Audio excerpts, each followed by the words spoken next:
Welcome back to My Life on a GLP-1, the podcast where we explore the real, the weird, and the wonderful side of this journey. I'm your host, Scott Johnson. And I'm Sarah. Glad to be here, Scott. So, Sarah, let me ask you something. Have you ever woken up, ready to start your day, cleared your throat to say good morning, and what comes out sounds like a bullfrog trying to sing jazz? A bullfrog singing jazz? I can't say I have, but that is an incredible image. What's going on? Did you take up karaoke? Not at all. It was a few weeks into my journey, and suddenly my voice had this gravelly, raspy quality. I hadn't been sick, hadn't been yelling, nothing.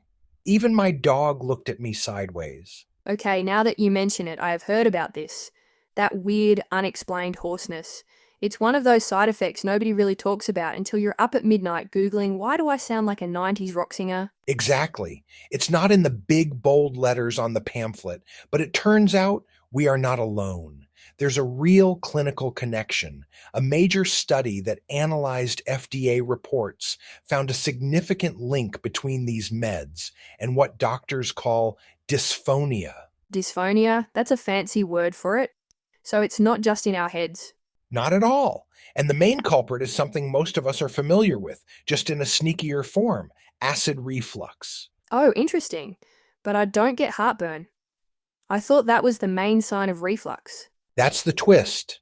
As we know, these drugs work by slowing down gastric emptying, which is why we feel full.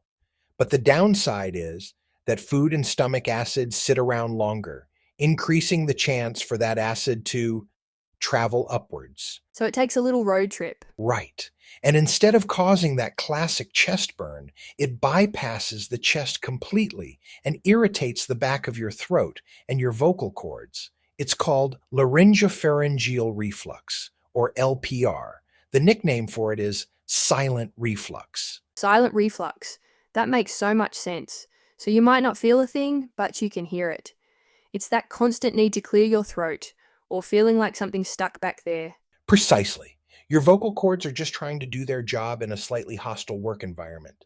But there's another major factor at play here, and this one is a bit more straightforward. Let me guess. Water. You got it, dehydration. These medications are fantastic at suppressing hunger signals, but they're also pretty good at suppressing thirst signals. I've personally gone half a day without realizing I haven't had anything to drink. Me too. And when you're dehydrated, the mucous membranes in your throat get dry and sticky, and your voice gets that crackly, tired quality. It's the body's low battery warning. A good self-check is to see if your voice improves after a big glass of water.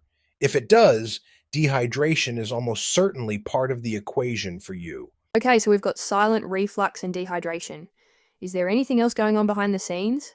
Well, rapid weight loss and the hormonal shifts that come with it can also play a role.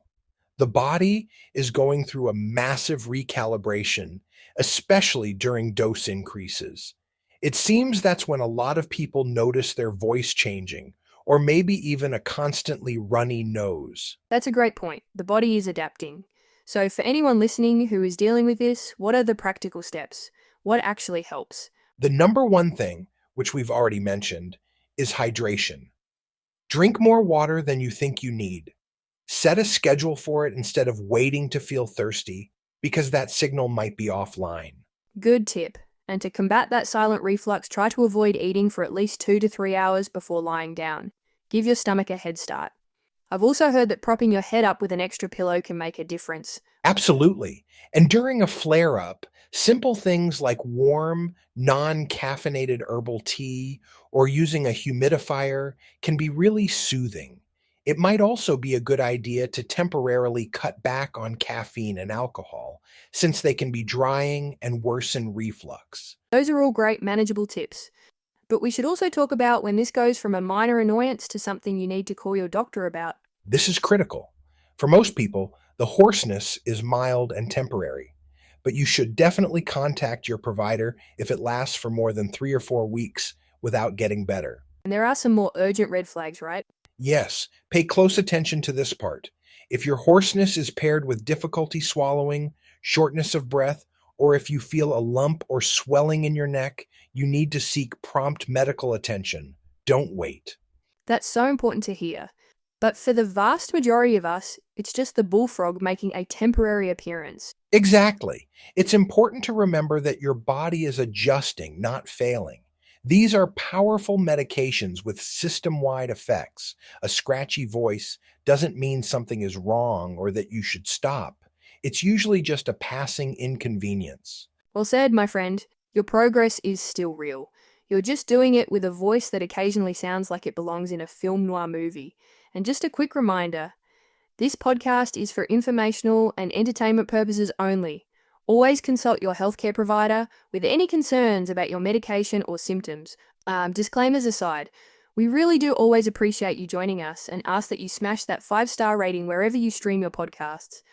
Before we wrap for today, tell us, Scott, what final raspy advice do you have for us? Thank you, Sarah.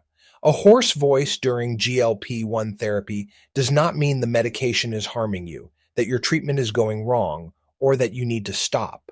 For the vast majority of people, it is a passing inconvenience rooted in very understandable physiology. Slowed gastric emptying creating reflux that takes the scenic route to your larynx, or a body that is simply too dehydrated in practice, despite good intentions on paper. So, on behalf of Sarah, I'm Scott Johnson, reminding you to stay hydrated, pay attention to patterns, and as always, love your journey.